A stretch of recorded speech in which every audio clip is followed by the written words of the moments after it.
दोस्तों SBI clerk का exam 22 तारीख से स्टार्ट होने वाला है और अब चूंकि एक हफ्ते और बचा है तो एक सेंस ऑफ जो है वो एंजाइटी भी होती है। कई तरह की चीजें होती हैं कि सर क्या होगा एग्जाम में। देखिए दो तरह के स्टूडेंट्स होते हैं, एक तो वो कि जो बिगनर हैं, अभी जिन्होंने जस्ट जो है वो टॉपिक खत्म किया है लेकिन मॉक दे रहे हैं, मॉक में मिस्टेक कर रहे हैं। एक वो होते हैं जो थोड़ा अनुभवी हो जाते हैं, जिनको ये तो पता है कि हाँ यार टॉपिक मेरे कंप्लीट हो गए हैं, मैं अब रिवाइज मोड में हूं, लेकिन फिर भी वो मॉक में कुछ ऐसी गलतियां कर रहे होते हैं जिस कारण से वो अपना कॉन्फिडेंस जो है वो सही डायरेक्शन में नहीं जो है वो चेज कर पाते। देखिए आप अगर मॉक में क्वेश्चंस की अप्रोच करना नहीं जानते या कौन से क्वेश्चन छोड़ने हैं अगर उनको आप नहीं जानते, तो आप शायद सही तरीके से जो एक एक्सपेक्टेड गेन होता है कि हाँ इतने मार्क्स जो है वो एटलीस्ट आने चाहिए, वो आप नहीं पा पाएंगे। आइए एक बार डिटेल में देखते हैं 2024 में जो एग्जाम हुआ था उसका मैं आपको रीजनिंग का जो है वो डिटेल बता देता हूं। आप बाकी सब्जेक्ट्स को भी जो है वो अच्छे से सेम डायरेक्शन में आप देख लीजिएगा। अब रीजनिंग का जरा पेपर देखिए, ये मेरे सामने 35 नंबर का पेपर है।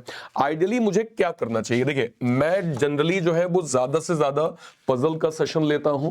मेरा उद्देश्य है कि आपको मैक्सिमम मैं पजल करवा के आपका बेसिक कॉन्सेप्ट क्लियर कर दूं, लेकिन मैं हमेशा ये बोलता हूं कि आप एग्जाम में कभी भी स्टार्टिंग से कभी भी पजल की अप्रोच मत करिए। देखिए मैं अगर इस पेपर को देखता हूं और मुझे मान लीजिए, क्योंकि जैसे अभी आप जो भी मॉक टेस्ट दे रहे होंगे उसमें होता क्या होगा, अगर सिलॉक का पहला क्वेश्चन आ गया तो बिल्कुल कंसेक्यूटिव फॉर्मेट में दूसरा तीसरा या चार क्वेश्चन है, चार क्वेश्चन आपको लगातार दिख जाएंगे। लेकिन मेन एग्जाम में कभी कभी जंबल फॉर्मेट भी आपको दिया जाता है, जिसमें मान लीजिए पहला क्वेश्चन सिलॉक का यहां पे है, अगला सिलॉक का क्वेश्चन 9वां हो जाएगा, फिर अगला सिलॉक का क्वेश्चन 15वां हो जाएगा। इस तरह का जंबल फॉर्मेट भी आपको दिया जाता है। ये फॉर्मेट भी आपको थोड़ा सा जो है वो रिकॉल होना चाहिए। मैं अगर एग्जाम देखूंगा, पेपर देखूंगा, तो मैं सबसे पहले वो क्वेश्चंस करूंगा जो मेरे लिए डूएबल मैनर में है। फॉर एग्जांपल मैं यहां पे शुरुआत करूंगा चाइनीज कोडिंग से, फिर मैं शुरुआत करूंगा अल्फाबेटिकल सीरीज से, फिर मैं शुरुआत करूंगा ब्लड से, फिर मैं शुरुआत करूंगा सिलॉक से, उसके बाद फिर मैं, अब देखिए यहां पे इन दोनों को ध्यान से देखिए, पेयर और मीनिंगफुल वर्ड। देखिए meaningful word as a teacher मैं हमेशा बोलता हूं कि अगर मान लीजिए आपकी वोकैब थोड़ी कम ज्यादा है, आपको लग रहा है कि हाँ भाई पहले चौथे सातवें 10वें लेटर से मिलके ये एक वर्ड तो बन गया, लेकिन मुझे ऐसा डाउट है कि ये जो है वो वर्ड मैं सोच रहा हूं, मुझे मीनिंग तो नहीं पता लेकिन हो सकता है इसका कोई मीनिंगफुल वर्ड बने। तो अगर आपको डाउट हो आप उस क्वेश्चन को ऑलवेज स्किप करिए, आप कभी भी उसको टच मत करिए, क्योंकि अगर वो गलत हो गया तो वो इंपैक्ट करेगा ओवरऑल जो है वो नंबर्स में। तो जिन क्वेश्चन में आपको डाउट, स्पेशली ये मीनिंगफुल वाला जो वर्ड है इस पे आपको डाउट लग रहा है, स्किप कर दीजिए। अगर कोई पेयर का ऐसा वर्ड जो बहुत बड़ा हो, जैसे फॉर एग्जांपल मैं मतलब कोई भी लेट सपोज चेकोस्लोवाकिया ऐसा ही कोई वर्ड आ गया। अब नॉर्मली अगर मान लीजिए कोई वर्ड में 6 लेटर है, 7 लेटर है, 8 लेटर है, तो पेयर निकालने में उतनी दिक्कत नहीं होती। लेकिन अगर मैंने वर्ड दे दिया चेकोस्लोवाकिया तो आप ऐसा नहीं कि पेयर नहीं निकाल पाएंगे, लेकिन उसमें जो टाइम लगेगा वो टाइम बहुत ज्यादा लग जाएगा। इससे अच्छा कि आप कुछ और अप्रोच कर सकते हैं, तो वहां भी इंस्टेंट आप उसको अवॉइड कर सकते हैं। यहां पे मैं इसलिए नहीं करूंगा कि भाई आपसे बन तो रहा है, लेकिन चूंकि टाइम टेकिंग है, हो सकता है आप उस 1-1.5 मिनट में किसी और पैटर्न के 3-4 सवाल कर लेंगे। तो आप इस तरह से एलिमिनेट करना भी आपको जो है वो यहां पे समझना पड़ेगा। जब मेरी ये अप्रोच खत्म हो गई तो मैं अब पजल में ये देखूंगा कि भाई मुझे जो है वो ज्यादा आसान पजल कौन सी मिलेगी। जाहिर सी बात है इन चारों में से सबसे पहले मेरी ये कंपैरिजन पजल मतलब रैंक पजल मतलब हाइट दिया है, वेट दिया है, एज दिया है, सैलरी दिया है, इनका सीक्वेंस मुझे निकालना है, जो कि टफ नहीं होता। अभी मैंने 2 दिन पहले ही रैंक पजल की कंप्लीट 25 पजल का एक वीडियो किया है दोपहर 12 बजे, उसकी पीडीएफ मैंने टेलीग्राम पे शेयर करी है। उन 25 पजल को एक बार रिवाइज कर लीजिएगा, आपके लिए रैंक पजल काफी आसान हो जाएगी। ठीक है, तो मैंने इस पे जो है वो रैंक पजल टच किया। रैंक पजल करने के बाद मैं अगली अप्रोच करूंगा डे पजल की, क्योंकि इन दोनों की तुलना में ये मुझे थोड़ी आसान लगेगी। आपको पता भी है डे पजल में डायरेक्टली मंडे टू संडे हमें इन जनरल 90 to 95% कंडीशन में एक डॉट मिल जाता है। उस डॉट की आप 2 पॉसिबिलिटी बनाएंगे, आपको डे पजल थोड़ा फास्टेस्ट जो है वो बन जाएगा। इसके बाद अगली इन दोनों पजल में मैं इस पजल को टच करूंगा। आपको मालूम है डबल रो की सिटिंग में इसमें भी लगभग मेरे पास इंफॉर्मेशन होती है, तो हम 2 पॉसिबिलिटी बना के इसको भी ट्राई कर लेंगे। लास्ट में हम बॉक्स पजल करेंगे। बॉक्स पजल क्यों करेंगे आपको पता है बॉक्स पजल में हमारे पास डेफिनेट इंफॉर्मेशन रेयर होती है, हालांकि बहुत आसान होता है, लेकिन अगर आप लास्ट में ट्राई करेंगे तो आपको पता है कि हाँ पॉसिबिलिटी का मैंने स्टेटमेंट उठाया, उसकी दो पोजीशन मैंने बना ली, एक पोजीशन बनते बनते जो है वो सही हो गई, एक पोजीशन गलत हो गई। तो अगर मेरी ये अप्रोच होगी तो मैं इतना बहुत आराम से कॉन्फिडेंट हो जाऊंगा कि हाँ देखो यार मेरे ओवरऑल मार्क्स जो है वो 25 प्लस 28 प्लस तो जा रहे हैं। बाकी मैं जैसे अगर मेरा बॉक्स भी बन गया तो देखो 32-33 नंबर तक मैं पहुंच गया, हो सकता है मैंने मीनिंगफुल वर्ड स्किप कर दिया और पेयर जो है वो वाला वर्ड में जो है वो सवाल मुझसे नहीं बना, कोई दिक्कत नहीं है। अगर मैं गिरी से गिरी हाथ देखूं तो 30-31 तो मेरे नंबर बन रहे हैं।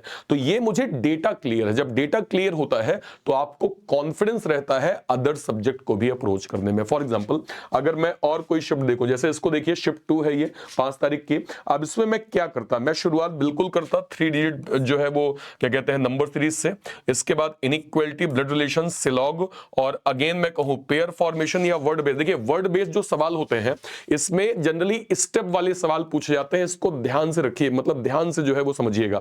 फॉर एग्जांपल मान लीजिए मैंने कोई वर्ड लिख दिया बैंकिंग, ठीक है, बैंकिंग मैंने वर्ड लिख दिया, ये अलग अलग स्टेप क्या पूछ लेगा कि यार कॉन्सोनेंट जो है इनको आप +1 कर दो, वॉवेल को आप -1 कर दो, इसके बाद इन्हें अल्फाबेटिकल ऑर्डर में लिख दो। अगर ये स्टेप आपसे पूछेगा तो आपको ये स्टेप जो है वो बनाने पड़ेंगे। ये ज्यादा बड़े नहीं होते हैं, बस आपने पहले कॉन्सोनेंट वॉवेल की प्रोसेस कर दी, फिर उसको आपने अल्फाबेटिकल ऑर्डर में कर दिया। आपसे पूछ लेगा बताइए लेफ्ट हैंड से दूसरा क्या है, राइट हैंड से तीसरा क्या है। इसमें आपको दिक्कत नहीं आएगी। दिक्कत आएगी पेयर फॉर्मेशन में। अगर वो वर्ड या नंबर आपका बड़ा हो गया, छोटा हो गया तो आप कर लेंगे। और मीनिंगफुल वर्ड एक ऐसा सवाल है जिसको मैं एज अ टीचर हमेशा बोलता हूं कि आप स्किप कर दीजिए अगर आपको डाउटफुल लग रहा है तो। अगर आप कॉन्फिडेंट हैं तो कोई दिक्कत नहीं, फिर तो आपको लग रहा है कि हाँ भाई एक ही बनेगा और कुछ तो दिख ही नहीं रहा है कि भाई कि जो है वो बनेगा, तो आपको क्लियर है, आप उसको तुरंत जो है वो टिक मार्क कर दीजिए।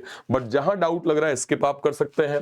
तो मैंने शुरू के ये 4 सेक्शन कर लिए। इसके बाद मेरे सामने 3 पजल दिख रही है। आप खुद बताइए मुझे पहले शुरुआत क्या करनी चाहिए। खुद आप देखिए आपके सामने 3 पजल है।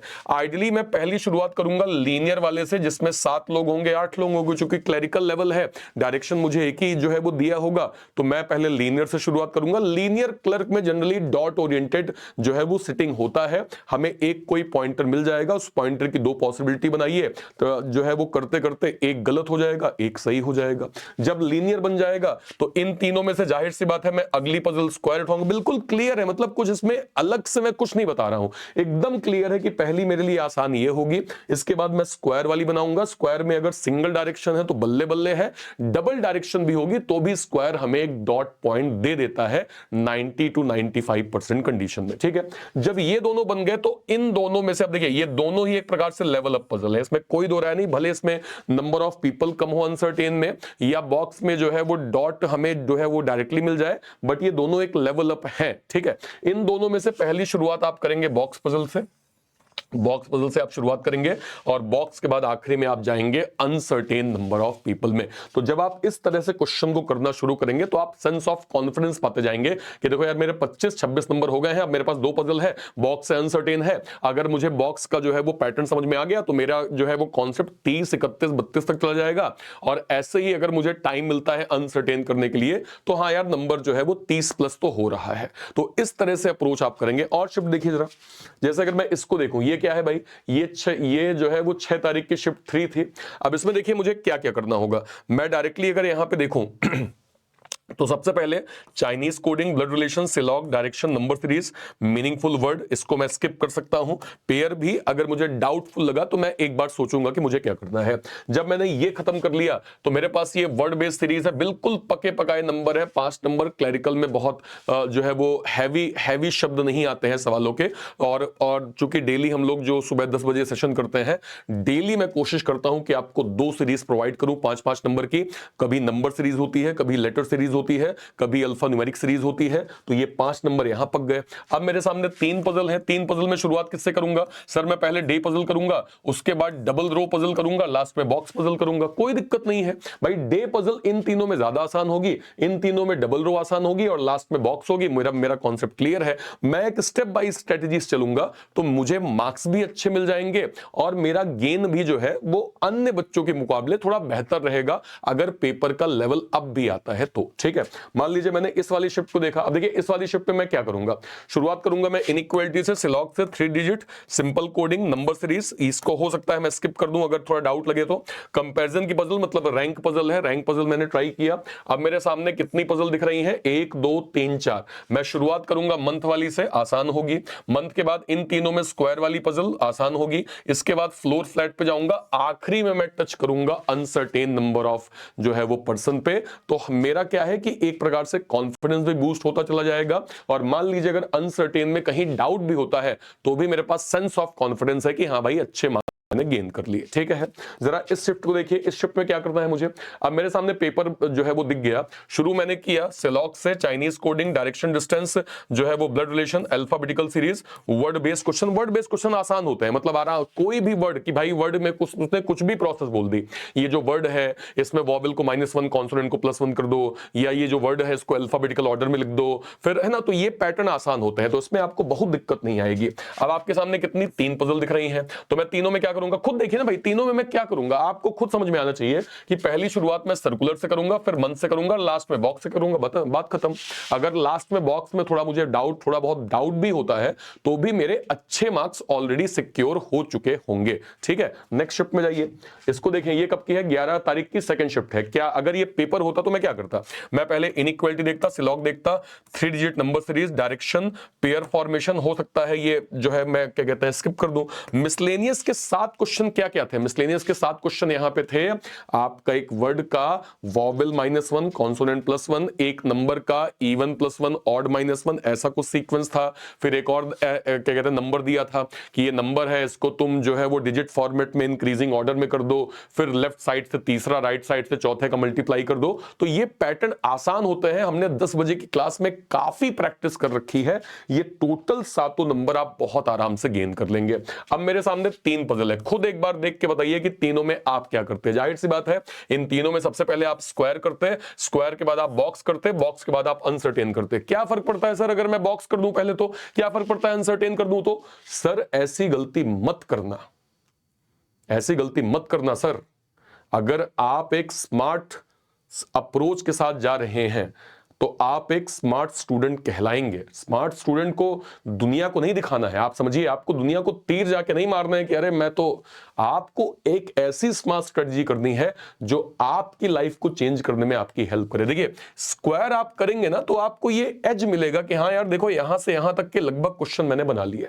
फिर बॉक्स और अनसर्टेन में आपने बॉक्स कर लिया क्योंकि आपको पता है कि हाँ भाई अनसर्टेन थोड़ा सा एज कंपेयर टू बॉक्स थोड़ा ज्यादा लेवल अप हो जाता है, तो मैं पहले बॉक्स कर लेता हूं। दोनों ही हालांकि अगर आप सिंपल शब्दों में देखें तो दोनों ही अनसर्टेन है, लेकिन यहां पे आप बॉक्स क्यों करेंगे, क्योंकि बॉक्स में अनसर्टेन की लिमिट है।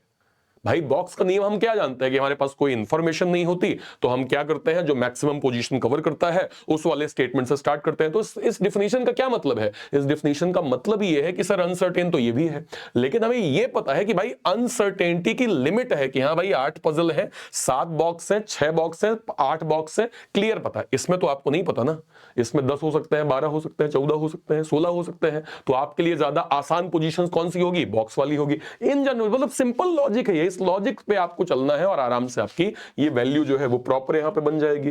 और जरा चेक करते हैं, ये कब की है भाई, ये 11 जनवरी की थर्ड शिफ्ट है। मेरे पास पेपर है, बिल्कुल स्ट्रेट पेपर है। क्या करूंगा मैं, चाइनीज कोडिंग 6 क्वेश्चन, पगे पगाए number series 5 question, syllogism 3 question, alpha numeric series से जो है वो 3 question, blood relation 3 question, miscellaneous में हो सकता है अगर मुझसे कोई जो है वो मीनिंगफुल वर्ड बोले और मुझे डाउट हो तो मैं स्किप कर दूंगा। मान लीजिए पेयर का भी कोई बड़ा शब्द बोल देगा जो टाइम टेकिंग होगा, समय मुझे दिख रहा है, लग रहा है, तो मैं इमीडिएट स्किप कर दूंगा। मैं क्या करूंगा, मेरे सामने 3 पजल हैं, 3 पजल में मेरी अप्रोच क्या होगी, आप खुद देखिए ना, खुद देखिए। मेरी पहली अप्रोच होगी मंथ पजल की।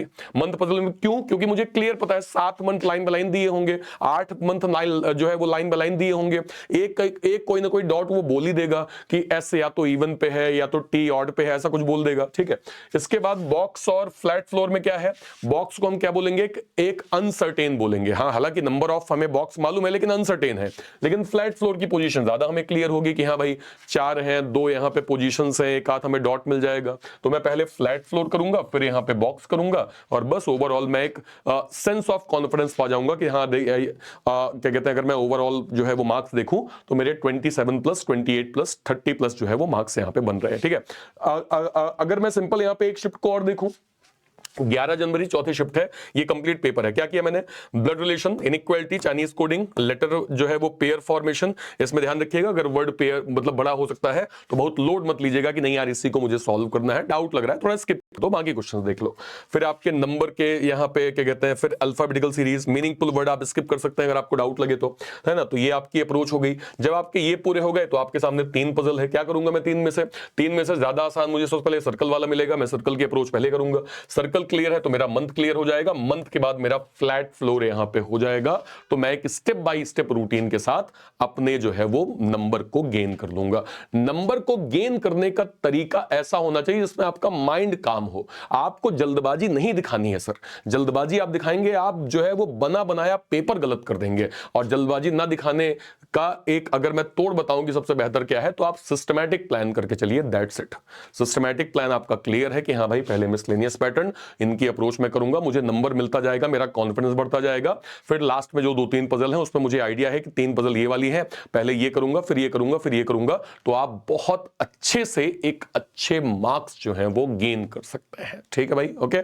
कल मैंने बहुत सारे बच्चों के मार्क्स देखे और कई बच्चों को जो है वो रिवर्ट किया है मैंने। आज सारे बच्चे जो लोग भी आज अभी मॉक दिए होंगे, कल रात में मॉक दिए होंगे, मुझे कमेंट सेक्शन में बताइएगा आपके टोटल स्कोर कितने हुए हैं।